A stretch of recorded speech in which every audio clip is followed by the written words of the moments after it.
To our channel honour of commerce. నేను మీ సుమ. ఈరోజు intermediate second year Telangana state కి సంబంధించి ఎకనామిక్స్ పేపర్ 2 అంటే సెకండ్ ఇయర్ ఎకనామిక్స్ అనేది important question. Supply exam related గా ఏ క్వశ్చన్స్ అడుగుతున్నాడు, మనకి ఎలా వస్తుంది అనేది చూద్దాం. సెక్షన్ ఏ మనకి చూస్తే ఏంటంటే మొత్తం 5 క్వశ్చన్స్ ఇస్తే 3 క్వశ్చన్స్ ఆన్సర్ అనేది అటెంప్ట్ చేయాలి. 3 into 10 ఎంత అంటే 30 మార్క్స్ సెక్షన్ ఏ నుంచి వస్తుంది. ఇప్పుడు ఆ క్వశ్చన్స్ ఏంటి, మనకి మోస్ట్ ఇంపార్టెంట్ అనేది ఒకసారి చూద్దాం. ఫస్ట్ క్వశ్చన్ ఒకసారి చదువుదాం. Describe the causes for low productivity in agriculture. ఈ క్వశ్చన్ మోస్ట్ ఇంపార్టెంట్ అనేది చెప్పొచ్చు. Next question, analyse critically the characteristics of developing economies with special reference to India. ఈ క్వశ్చన్ కూడా మనకి రిపీటెడ్ గా వస్తుంది. నెక్స్ట్ వన్ మనకి briefly explain the development and welfare programmes of the government of Telangana. Telangana state కి సంబంధించి వెల్ఫేర్ ప్రోగ్రామ్స్ ఏంటి అనేసి అడిగితే క్వశ్చన్ రాయాలి. 10 marks point of view important. Next question మనకి critically examine the industrial policy resolution 1991.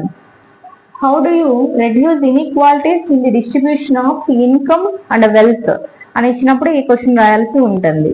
ఈ విధంగా మనం టోటల్ గా 5 క్వశ్చన్స్ ఇచ్చాము. ఈ 5 క్వశ్చన్స్ మోస్ట్ ఇంపార్టెంట్ క్వశ్చన్స్ అనేవి.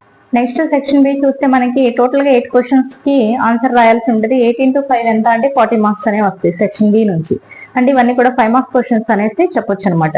ఫస్ట్ క్వశ్చన్ మనం చదువుదాం.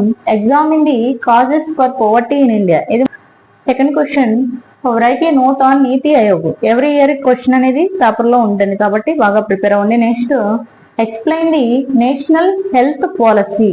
దీన్ని మనం షార్ట్ కట్ లో NHP అంటాము. 2017 అనేసి ఇస్తాడు. So analyse the difference between got and WTO. GATT got అనేసి అంటాము. అలాగే WTO అంటే ఇది రాయాల్సి ఉంటుంది. అలాగే ఇవి మనకి 2 మార్క్స్ లో కూడా రావచ్చు. WTO అనేది 2 మార్క్స్ లో అడగడానికి ఛాన్స్ ఉంది. నెక్స్ట్ క్వశ్చన్ మనకి చూస్తే, why should we protect the environment. ఈ క్వశ్చన్ కూడా మనకి ఇంపార్టెంట్ అనేసి చెప్పొచ్చు. Next, discuss the importance of Kaleshwaram project. ఈ కంటిన్యూషన్ చూస్తే 7th క్వశ్చన్ మనం ఏం చేస్తున్నాం అంటే, what are the causes of rural indebtedness. ఈ క్వశ్చన్ కూడా రిపీటెడ్ గా వస్తున్న question. Next, explain the functions of NABARD. ఇది important question. Next one, suggest the measures of survival and a growth of small scale industry. Next question చూస్తే, examine the different types of unemployment. Next మనకి explain the shortcomings of agricultural pricing policy. Assess the role of international trade on Indian economy. ఇప్పుడు మనం section C లో important questions ఏమున్నాయి అనేది చూద్దాం. ఇక్కడ overall గా ఎన్ని రాయాలంటే 15 క్వశ్చన్స్ రాయాలి. 15 into 2 30 మార్క్స్ అనేవి వస్తాయి. దీనిలో ఇంపార్టెంట్ క్వశ్చన్స్ ఏంటనేది ఒకసారి చదువుదాం. ఫస్ట్ క్వశ్చన్ చూస్తే లిటరసీ రేట్. ఈ క్వశ్చన్ ప్రతి ఇయర్ వస్తుంది. నెక్స్ట్ మనకి గ్రీన్ రివల్యూషన్.